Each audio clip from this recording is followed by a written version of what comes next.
காஞ்சி காமாட்சி தேவியோட மூக பஞ்சசதி.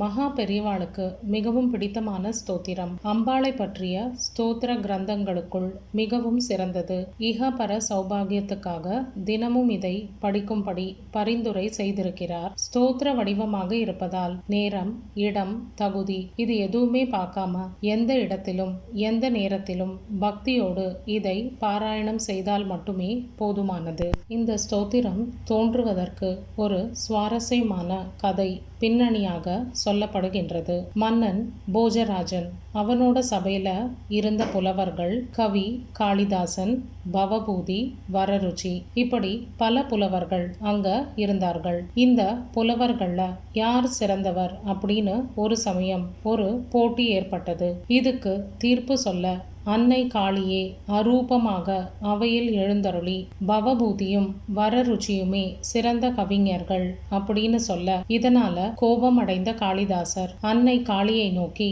அப்படியானால் நான் யாரடி என்று கேட்க, அதற்கு அன்னை, நானும் நீயும் வேறு வேறல்ல, இருவரும் ஒருவரே அப்படின்னு பதில் சொன்னவுடன் திகைத்தார் காளிதாசன். வந்தது சாக்ஷாத் காளி தேவி என்பதை உணர்ந்து மன்னிப்பு கோர, அப்போ அன்னை அவரிடத்தில் இவ்வாறு கூறினாள். என்ன ஆனாலும் நீ என்ன பார்த்து ஒருமையில நீ ஆரடி என்று அழைத்ததால் அடுத்த பிறவியில் பேசும் திறன் அற்றவனாக பிறப்பாய் என்று சொல்லி மறைந்தாள். காளிதாசரே மறு பிறவியில மூக்கராக பிறந்தார் என்பது ஒரு நம்பிக்கை. மூக்கர் அப்படிங்கிறது ஒரு வடமொழி சொல்.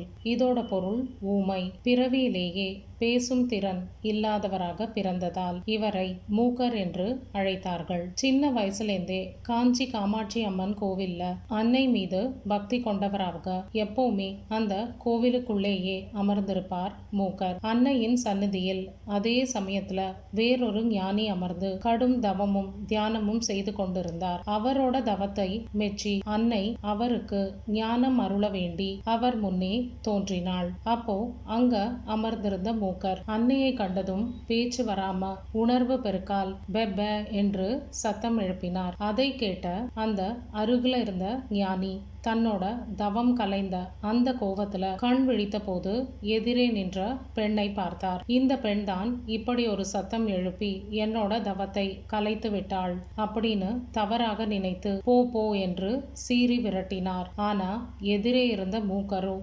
அனுதினமும் அன்னையோட திருவுருவத்தை தரிசித்து அவளோட ரூப சௌந்தரியத்தை அறிந்தவர். அதனால வந்திருப்பவள் அன்னை காமாட்சி தேவி என்பதை அறிந்து அவரை பணிந்து கொண்டார். உடனே அன்னையும் மனமுருகி அவள் தரித்திருந்த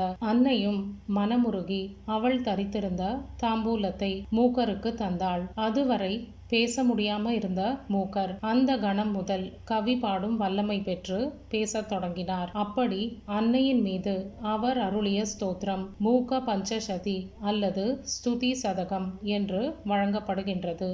மூக பஞ்சசதி. மூக கவி மூகன், அதாவது ஊமையாக இருந்து பின்பு அன்னையோட அருளால் பேசும் திறன் பெற்று அன்னை மீது அவர் பாடிய பஞ்ச 5 சதி அப்படின்னா 100 ஸ்லோகங்கள், 5 சதகங்கள், ஒவ்வொரு சதகத்திலையும் 100 ஸ்லோகங்கள். இப்போ ஆக மொத்தம் 500 ஸ்லோகங்கள் அடங்கியது இந்த மூக பஞ்ச சதி. ஆர்யா சதகம். காமாட்சி அம்பாளோட நாம ரூபங்களோட மகிமையை விளக்குவது இந்த ஆர்யா சதகம். அன்னை காமாட்சியோட நாமத்தை உச்சரித்த மாத்திரத்திலேயே அவள் ஓடி வந்து நம்மை காப்பாள். வாக்குவன்மை சித்திக்கும். இந்த ஆர்யா சதகத்தை நம்ம மனமுருகி மனமொன்றி பாராயணம் செய்தால். 2வது சதகம் பாதாரவிந்த சதகம். காமாட்சி அம்பாளோட பாதார விந்தங்கள், அதாவது அவருடைய பாதத்தோட மகிமை பெருமை இதை குறித்து சொல்வது இந்த 100 ஸ்லோகங்கள். அன்னையோட திருப்பாதங்களின் எழிலையும் அவற்றோட மகிமையையும் அதில் சரண் அடைந்தால் நமக்கு கிட்டும் நற்பயன்களையும் விளக்குகின்றது இந்த 2வது சதகம். 3வது ஸ்துதி சதகம். காமாட்சி அம்பாளின் குணங்களின் மகிமை, ஸ்துதிக்கு உகந்த அவளது குணங்களை பற்றிய 100 ஸ்லோகங்கள் அடங்கியிருப்பது இந்த சதகத்தில். 4வது கடாட்ச சதகம்.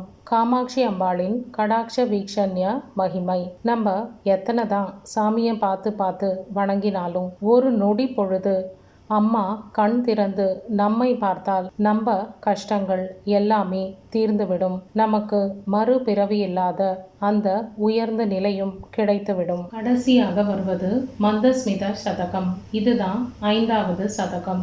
காமாட்சி அம்பாளோட புன்சிரிப்பின் சௌந்தரியத்தை, அந்த அழகை, அதோட மகிமையை விளக்குவது இந்த 100 ஸ்லோகங்கள்.